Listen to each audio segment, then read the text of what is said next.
I collapsed at work and was swiftly taken to the hospital in an ambulance.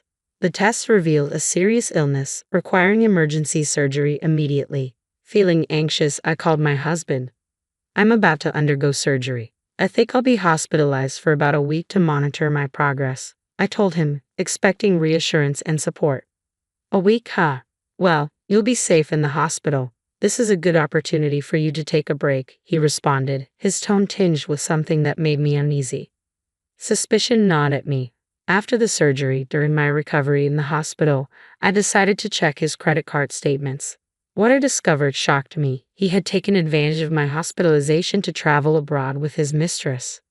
I was furious. Determined to confront him, I focused on my recovery with remarkable speed. I couldn't wait to see the look on his face when he returned from his trip.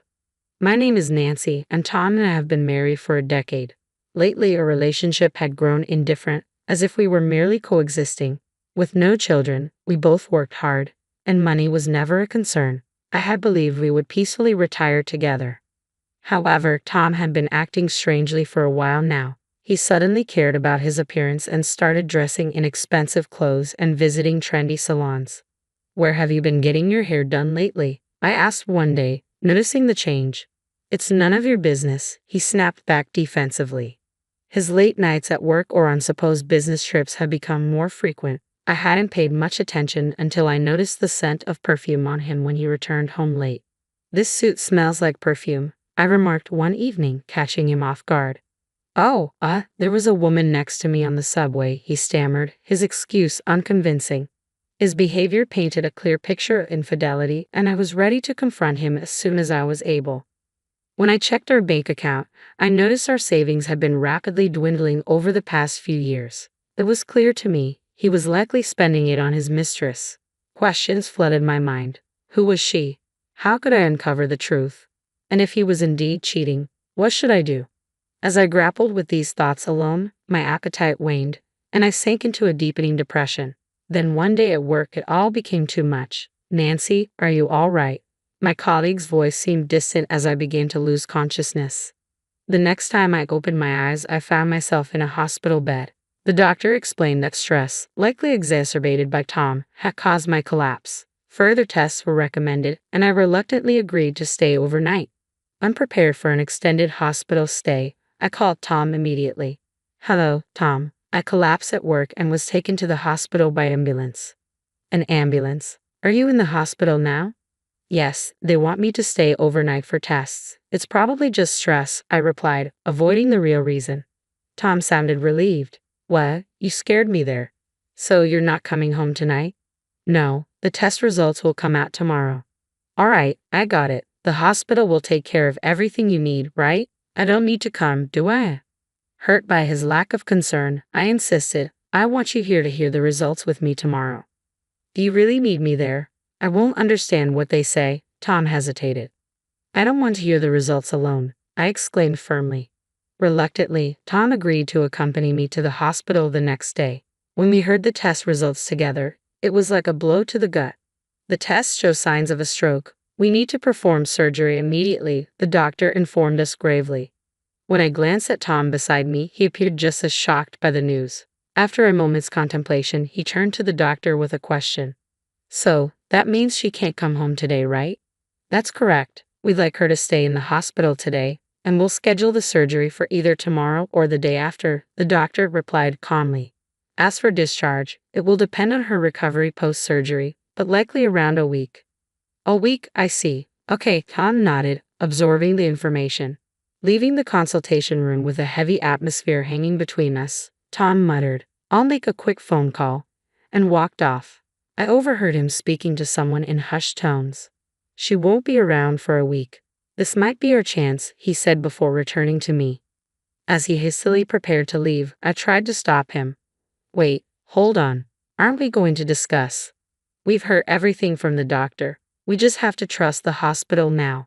It seems like a good place, so don't worry. You should rest. Good luck with the surgery, he interrupted with forced cheerfulness, then swiftly departed. I called after him about the surgery time, but he didn't respond. From then on, Tom never showed up at the hospital. Despite a successful surgery, days went by without a word from him.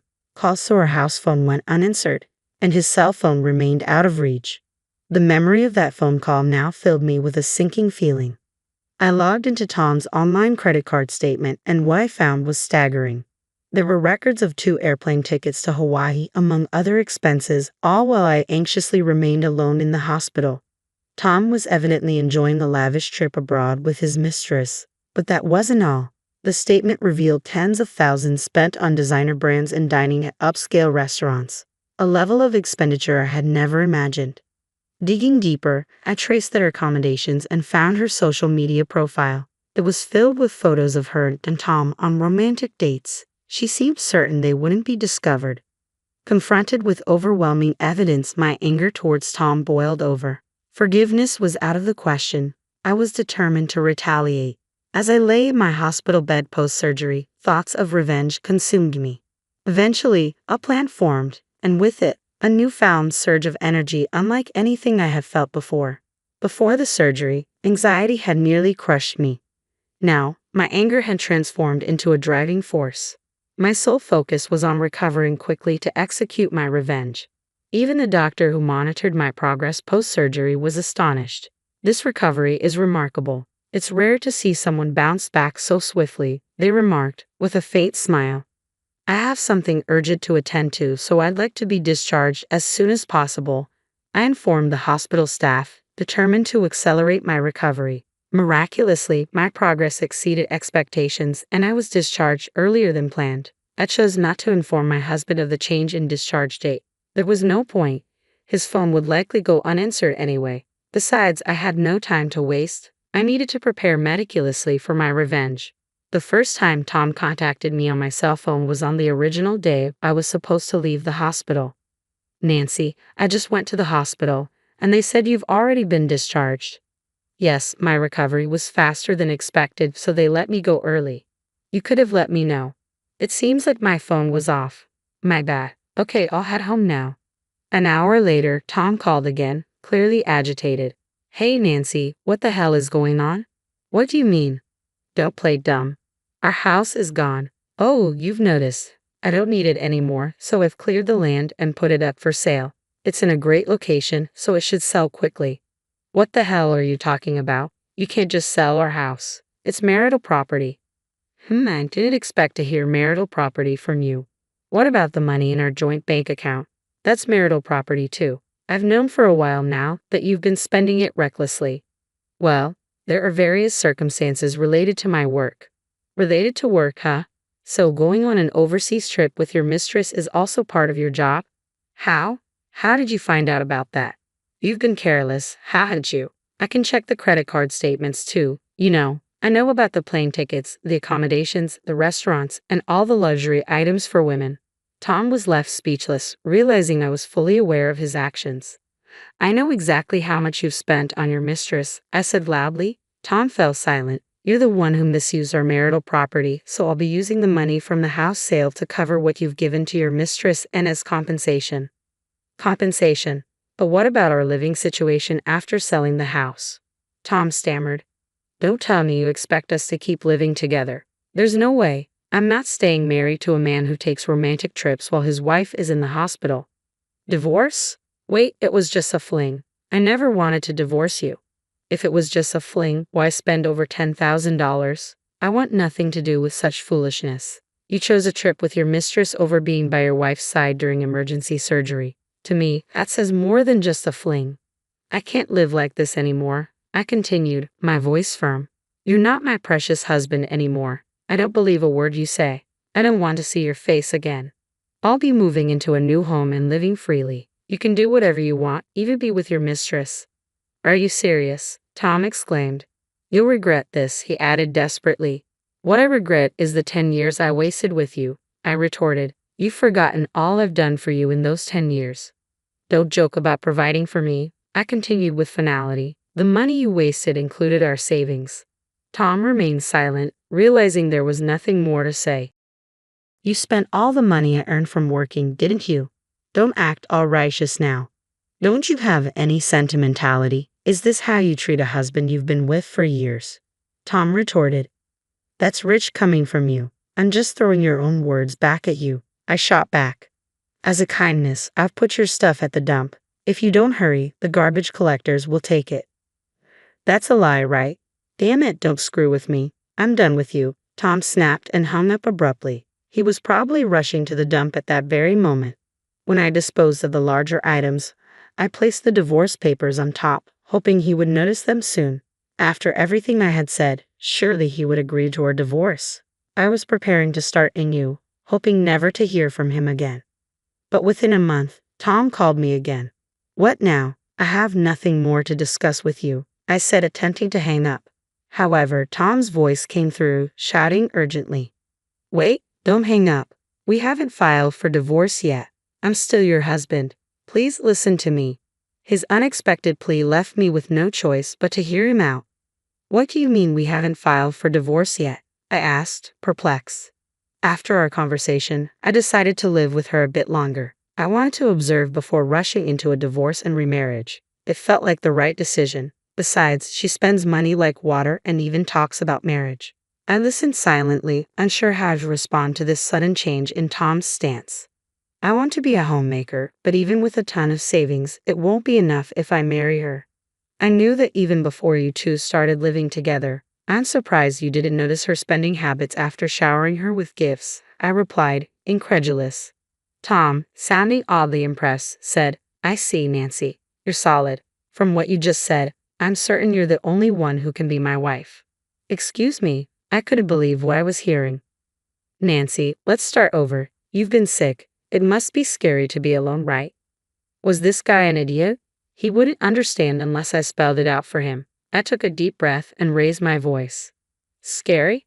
How dare you say that? The most scared I've ever been was when I was alone in the hospital on the day of my surgery. Even when I was trembling with fear before the surgery, even when I was enduring the pain afterward, you weren't there for me. I'm really sorry about that. I wasn't thinking straight. It's not just that time, is it? After all this cheating on me. How can you say that? A lot has happened, but I can't do without you. You feel the same way, don't you?